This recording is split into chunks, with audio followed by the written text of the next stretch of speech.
Auto insurance can all seem the same until it comes time to use it. So don't get stuck paying more for less coverage. Switch to USAA Auto Insurance and you could start saving money in no time. Get a quote today. Restrictions apply. USAA.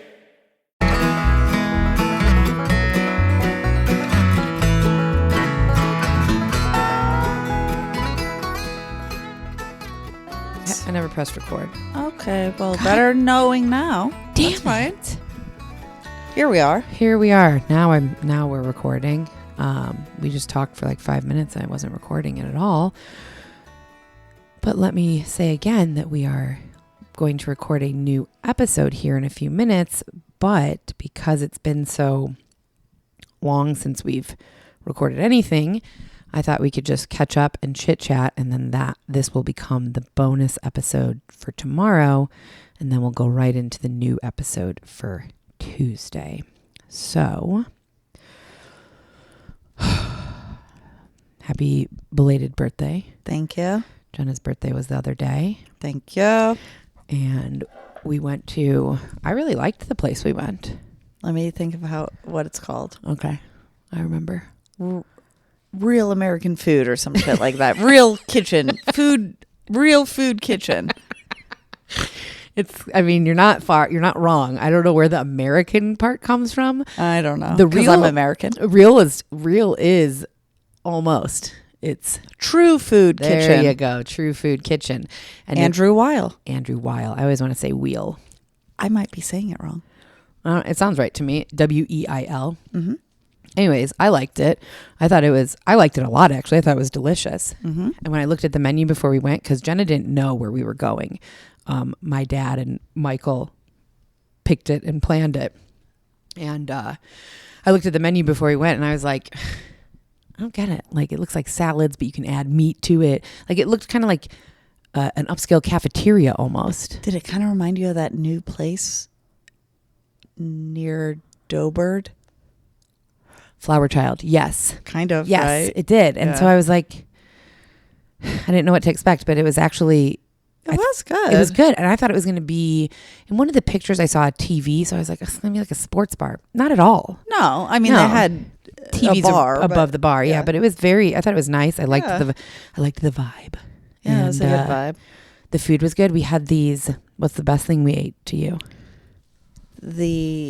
I know I'm going to say the wrong word here, but the edamame dumplings. Yes, that's the right word. That's the right word. Yeah, edamame dumplings. If anyone goes to True Food Kitchen, and they're not just in Tucson, I think they're all over.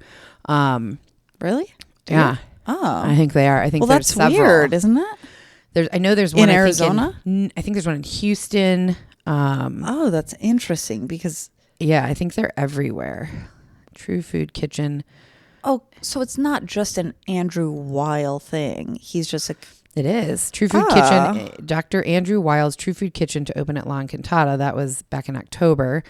So it just opened like 2 weeks ago. But... Well, you're off with your timetables then. If it opened in October. No, that article came out in October. Okay. It opened 2 weeks ago. Gotcha.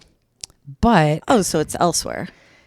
Yes. And because I swear it is. I looked at pictures. Scottsdale, Newport Beach, California, Denver, Colorado, Florida. Yeah,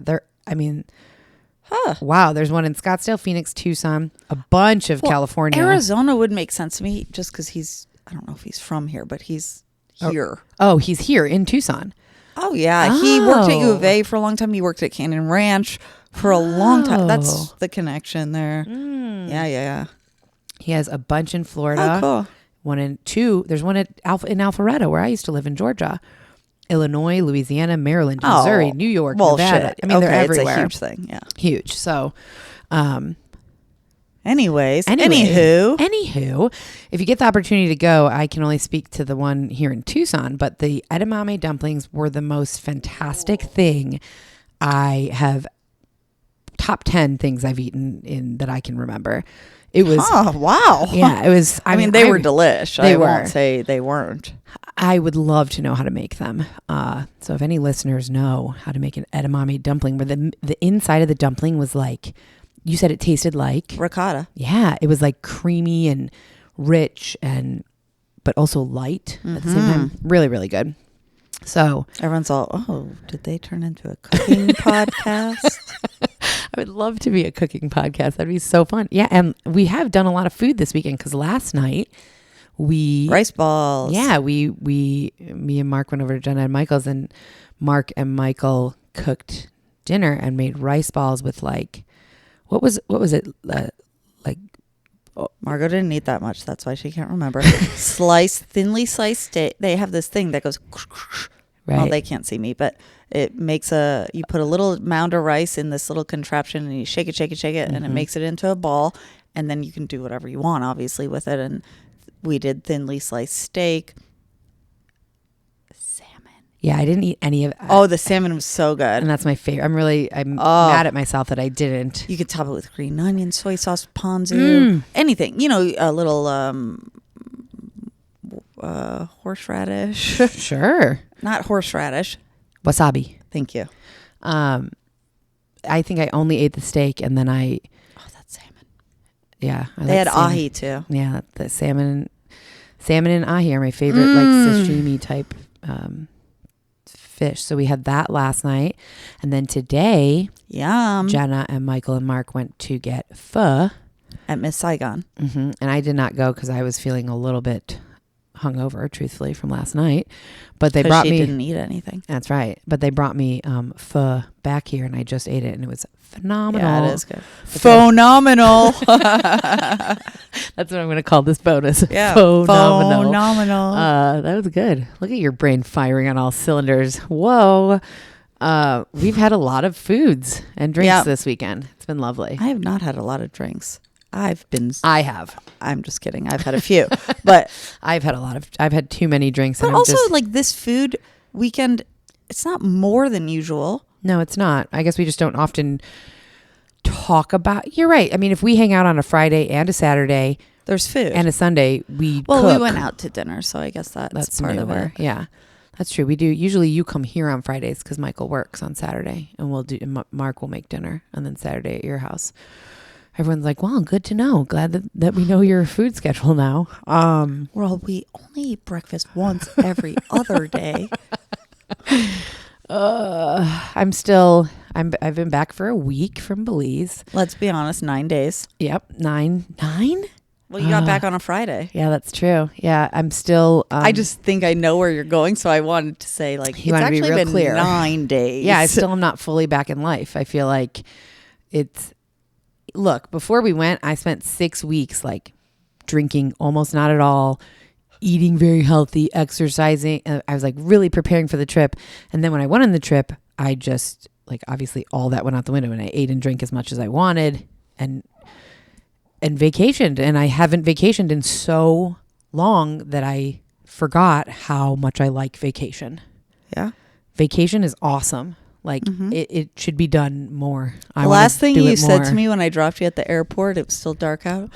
You're all, okay, here we go. And you put on your little like backpack and you're all, I feel nervous. I'm all, you'll be fine. Get on the goddamn airplane. Yeah, I haven't. I mean, the last probably real vacation. Like, I don't mean with your ex, with right? My ex, in St. John? Yeah. St. John, yeah. I mean, and that was, I don't know, a decade ago, maybe. That was a fun trip, though. It was a great. It sounded like a fun trip. Yeah, it was a great. I really liked the location. I like St. John, and I love a beach vacation. I love to snorkel. I want to go to the UK.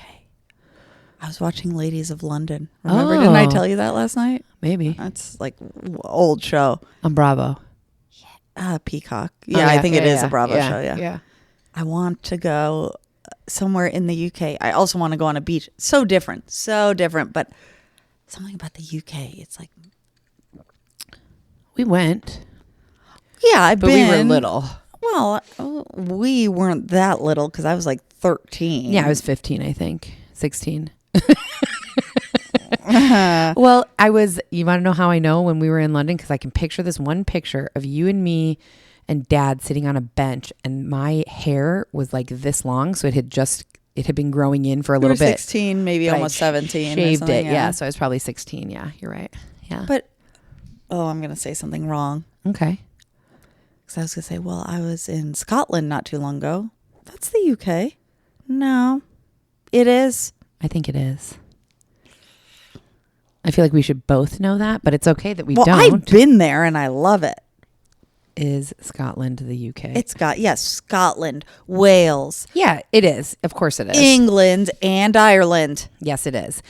The Right? Kingdom of Scotland. Yes, it is a UK constituent country. Beautiful. It is part of the United Kingdom. Anyways, Yeah. I just think the places I've been in the UK are just like, Stunning. yeah, majestic and misty. That's how I picture it, actually, is misty. Yep. I've never been to Scotland, but I have been to London. But again, I was 16, so it was decades ago. Literally. But yeah, I hadn't. Did you know that I'm sorry, I just looked this up and it's staring me in the face. The national animal of Scotland. Do you know what it is? Hold on. A sheep, a lamb, a Shetland pony? No, I don't Those know. are great guesses. What is it? A unicorn. I love that. That's so fascinating. Anywho, Yeah, I hadn't been on vacation since St. John, which must have been 10 years ago, outside of, either a work trip or a short weekend that doesn't count. getaway, which doesn't really count. I hadn't been on a plane in 7 years. So What was 7 years ago? I went to LA for work. Oh, okay, yeah. And I've already told Jenna all about the trip, so I won't bore her with you it. tell them. I'll just lay back. I mean, I don't even know where to begin. I feel like it would be really long. So maybe I'll, I'm actually working on putting together all of the pictures and videos into like, a movie that I'm going to then voice over to like talk like, here's this and this. And actually what I would For like our listeners or just for life? for life, but then I thought I'd post it maybe, I don't know if on YouTube, it feels a little personal for YouTube. So maybe Patreon. But what I am going to do on TikTok is, well, my goal is because I tried to take pictures of the Airbnbs that we stayed at, and then restaurants and bars that we went to, either the food or just the establishment ambiance. Exactly. Because what I found really helpful when we were planning this vacation was to look at TikToks and to search Belize and the different locations that we were going in Belize.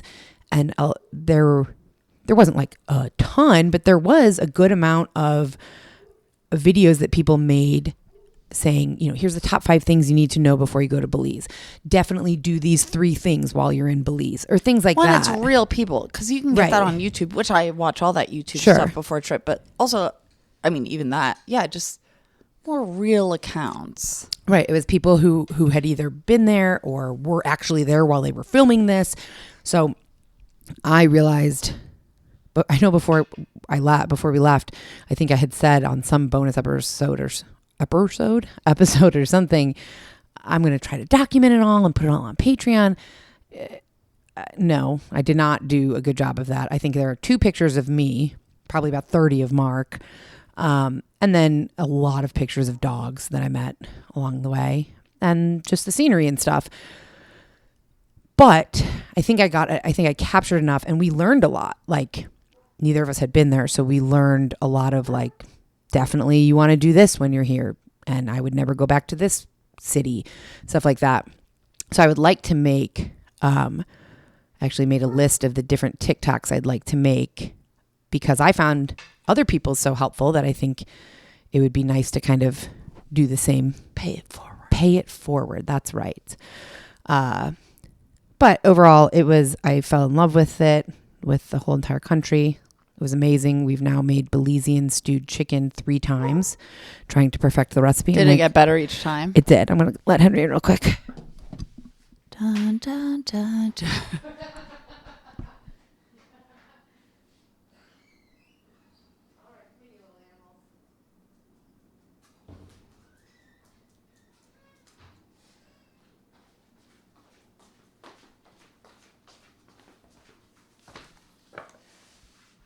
Yeah, it got better each time. We never did perfect it. But I think when we do, we'll make it. I mean, I say we, but it was Mark who made it. Hopefully he'll make it for you and Michael. Our goal, like our the target to hit for making the Belizean chicken is that woman's home that we went to in Key Kulker, this little island. We were looking for somewhere to eat. We started talking to this guy who lived there. He was on a bicycle, and he said, "Oh, you have to go to Mel's." We were like, "Okay." And we thought it was like a restaurant, and we like follow him. We're walking, and he takes us in like this residential little area, and like takes us to this home. It was a person's home, but I guess she's kind of like the neighborhood cook, and she served food out of her home. And we felt a little uneasy at first, but it ended up being one of the best meals we had while we were there. So sounds like Mark felt a wee bit uneasy. Oh, he was very uneasy, which is odd. It was weird. It was. I get it. I mean, I get it to the best of what I can picture, and also I am picturing when I was 16 and I went to get my tongue pierced at someone's home. Like, oh, yeah. I know it's different because it was still in Arizona, but like, yeah. It was someone's home. It was in a back kind of alley-ish thing. It was. And it wasn't like a sign. There was no sign. We ate on her deck. Her husband, who, I don't know how, but he had lost a leg, so he was in a wheelchair. And if I'm going to be completely honest, I think what weirded us out the most is that the guy who recommended it, he first tried to sell us drugs, which tons of people did. Like, that was very common. Anytime we went, not anywhere, but like public beaches and certain bars, somebody would be like, "Hey," I mean, we had somebody pull up to us on a golf cart one time and be like, "Hey, you guys want to buy some weed?" Well, okay, but also for people that don't know about Belize, from what I understand, where you were, golf, that sounds extra like interesting. They pulled up on a golf cart, but like that was golf cart central, right? That we just pulled aside. Yes, essentially. Also, that says something about the way you guys look. That's what I kept saying. I was like, why do we look like people who want to buy a bunch of drugs? You don't. You look like Americans, right? Exactly. Also, people that want to buy drugs. Well, the island that we stayed on for the second week of the vacation was called Ambergris Key, and I'll have to post a video on our Instagram now. It's all golf carts. There are cars, but it is about like 10,000 golf carts to every 5 cars. There's not a lot of cars. And then Key Kulker is the neighboring island. It's very, very small, and there's no cars allowed on the entire island except for government workers. And there's really not many golf carts either. Everybody's on foot or bicycle. We got off the airplane. We took a little puddle jumper from Ambergris Key, the bigger island, to Key Kulker, and we got off the airplane just for the day. And we got off the airplane, and we were like, okay, well, there aren't taxis because there's no cars. We're like, well, we don't know where we didn't plan this out very well. We don't know where to go. And so we just started walking, and like, that's what you do. You just walk from the airport to the bars. Anywho, I don't know where I started or was going with this, but I like vacations a lot. I'd like to go back to Belize. I fell in love with a dog on the island, and I cried when we left him. And yeah, I think beyond that, I could go on for a long time about the whole trip, but maybe I'll either do a solo episode or I'll post the video once I ultimately put it all together. You can talk all day long. I'm just saying, if you want to record that episode. Yeah, we need to record the actual episode. That's why I think I'm going to cut it short. And we just wanted to have some bonus to put out tomorrow. And I also wanted to say thank you to everyone who's been patiently waiting, that we haven't really had a real episode since the Napa. Is that the last one we did? Did I do that with you or Mark? It's been a long time because I wasn't on that one. Gosh, it's been a really long time then, hasn't it? Well, we'll see how this goes. All right. Well, then I guess we're going to jump into recording the episodes. This was just a little brief bonus to basically say we're back. And thanks for waiting, and tune in. I've been here all the time, you guys. Just like dog sitting and house sitting. That's true. Jenna took care of Indiana while we were gone. And Catterson. And Catterson and the plants. That's right. Is that one plant still going, or the succulent? Yeah. That you said was coming back? Yeah, it sure is. Yeah, Jenna brought back one of my succulents to life that was honestly non-intentionally. Well, I really didn't. Maybe it's just your presence that like. Well, yeah, I have Bring good energy. Good plant energy. But we're back, and I'm going to try to we're going to try to do more. I know everybody likes it when it's me and Jenna rather than myself and Mark or the three of us. Although some people liked those. So hopefully it'll be more of me and Jenna coming up, hopefully. And that's what we're going to jump into now. We have a holiday episode that we're about to record. So by the time you're listening to this, it will be tomorrow, Monday. So I will say, be sure to tune in Tuesday for a brand new episode. And then by next week, we should be back up and running with our regular bonus lookup lists and stuff like that. Ding, ding, ding. I don't know what that was. I don't know either. That was a timer to say, end it. All righty. Okay, guys. Thanks for listening. Tune in tomorrow. Bye-bye. Death by Southwest is hosted by Jenna Schneider and Margot Carmichael. Executive produced by Margot Carmichael. Produced by Jenna Schneider. Audio editing and sound design by Margot Carmichael. Music by Soundstripe. And a special thanks to Edward R. Murrow for letting us borrow his famous sign-off phrase, "Good night and good luck."